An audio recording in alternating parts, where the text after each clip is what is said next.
Today on Midlands Outdoors Tips and Techniques, we're going to show you how to locate and target post-summer striped bass in deep water reservoirs. We got Mike Galt from Time to Fish Guide Service out here with us today. This is going to be a two-part video. This is part one. Be sure and watch to the end to find out all the information you need to know how to target these stripers this time of the year. Stay tuned.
Great outdoors.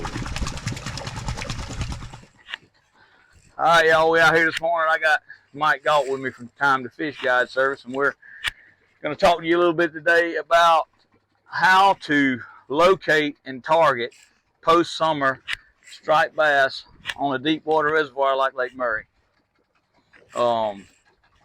Looking for these fish just come up from that deep water. Once that water gets bad, we talked about the fish kill in the past and what happens. The dissolved oxygen level is so low, those fish eventually come back to the surface, and when they do, they just start heading up the lake, and they start looking for bait, something to feed on. So they're just kind of just cruising this river channel. We got some fish hunters right now. They're not feeding good yet, but we're gonna sit this out a little bit. Mike, you got any advice for people on when they get out here and try to locate these fish? And early morning like this, when it's just breaking daylight, the sun's just coming over the horizon, just cruise around looking at your electronics, try to locate some fish, some bait. And like you said, Kevin, they're moving. They're not staying in one place. They're not bunching up. But once you find a group of fish, you can usually do pretty good on them this time of year. I like to try a lot of different techniques. We'll fish some down rods. We got a fish on now. Fish some down rods. Fishing down rod, we got one on. Some free lines, some with no weight, some different size weights, maybe a 1/4 ounce, 1/8 ounce. You can try spot locking like we are right now, or pull real slow. Just a variety of options that you have fishing. Just try them all, because one day one thing might work and it takes a different thing a different day. So don't just get discouraged because you get out there and try what you thought somebody told you they tried the day before. You can't get it to work.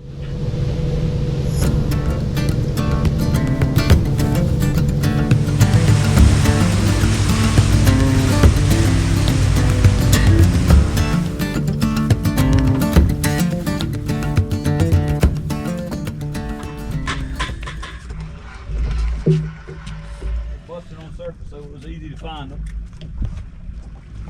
Oh, got one on me. I hit the water and he was on there. Feels like a pretty good one too. I got one hooked up too, Kevin. Doubled up here.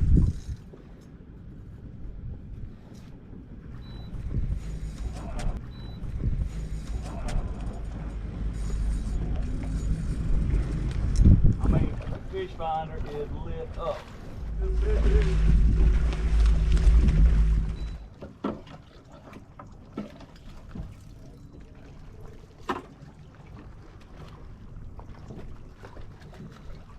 Oh, they busting on the water. Let's see if we can get hooked up right here right quick.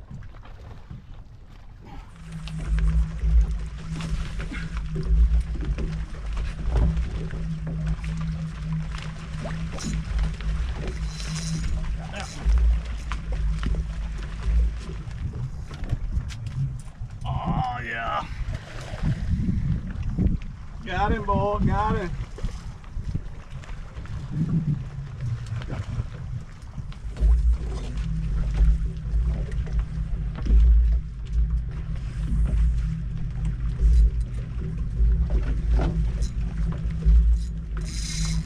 Oh yeah. Oh, he's full of a little drag, ain't he?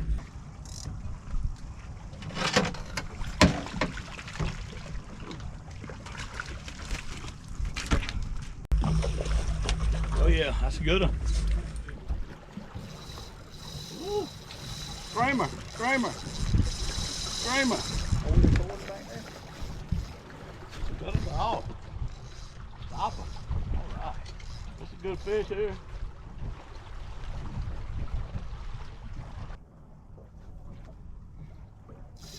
Ooh, that feels good. Got that behind the too.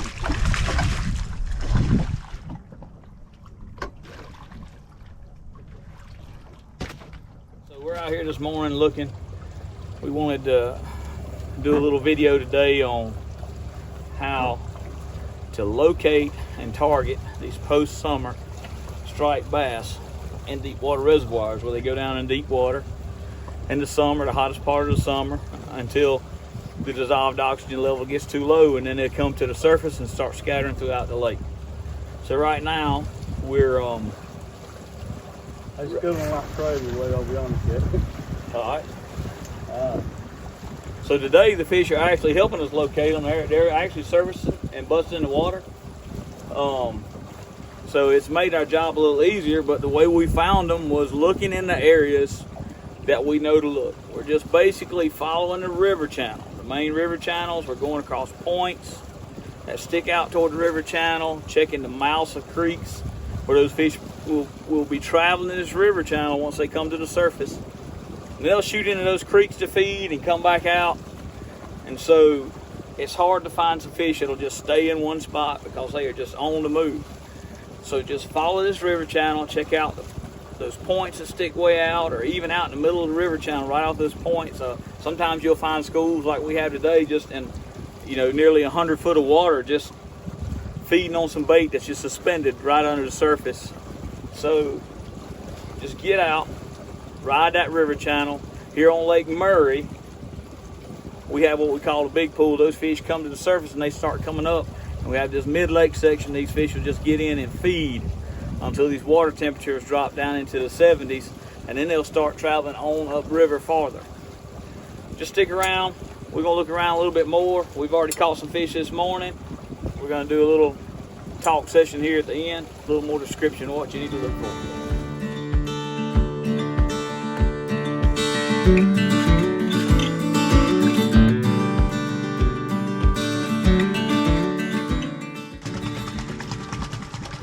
These free lines getting hit, they ain't eating.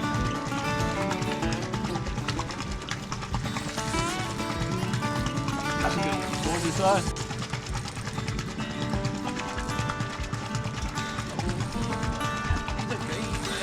Oh, I got him, I got him, I got him, I got him. Oh, he's let him go. One over there.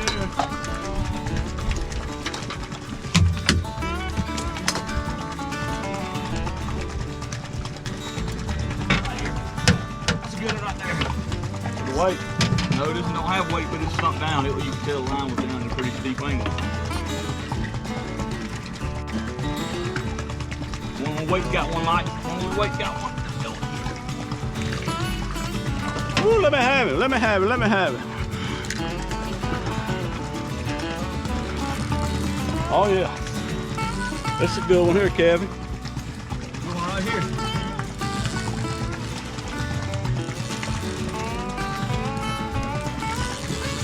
Pulling a little drag.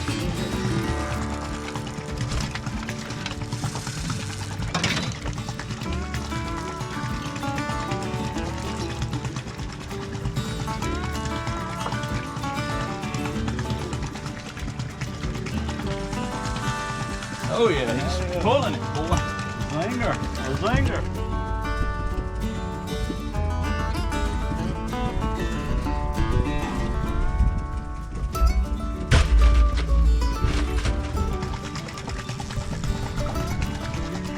I say it feels good to reel one in every now and then.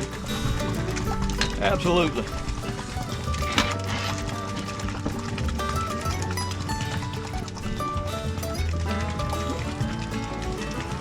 And it's just a blessing to be out here and be able to do what we do. You know it. He sure is. God's been good to us. Absolutely. Got another good one hooked up. He come on a free line with no weight.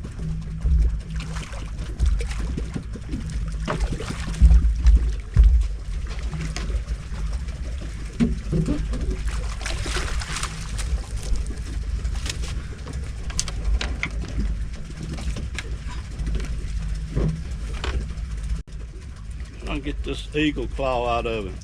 Well, Kevin, I like these hooks. These eagle claw hooks you can turn me on to. That little light wire hook. It gets the job done. We got another one hitting back here. Well, Mike, we had a good morning out, caught a lot of fish, found a lot of fish in a lot of different areas, and we spent most of our morning, of course, trying to ride around, look, and locate some different schools of fish, and we caught a few fish off several different schools, but of course, today's video is all about how to locate and target striped bass post-summer in these deep water reservoirs. So what kind of advice can you give today to help people know how to target these fish, how to locate them and target them? Well, Kevin, when we get out on the water early in the mornings, I like to, just as you mentioned, I like to ride along and pay attention to my electronics and look off some of the main lake points and ridges and just see if I can mark a few suspended fish. And a lot of times all I need to see is one or two. And I'll stop on that ridge and I'll, cut the splasher on, throw out some free lines and some down rods and see if I can get some action going. Now this time of year, when post-summer, when the water temperature starts to cool off a little bit, I really enjoy looking for those schooling fish. And we were able to find some this morning. We had a good time with that. We had a real good time with the fish busting and free lines. That live bait's real important. I know a lot of people like to throw the artificial during this time of the year, but always have some live bait on the boat. Absolutely, and I'd like to note right there, we were catching those fish, and the ones on top seemed to be mostly smaller fish.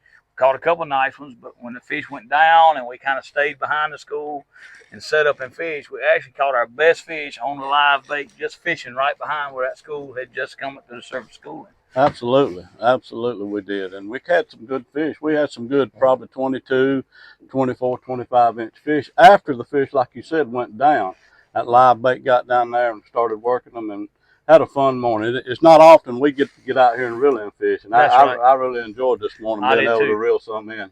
Another note on the schooling fish, which is why it's important to have the live bait.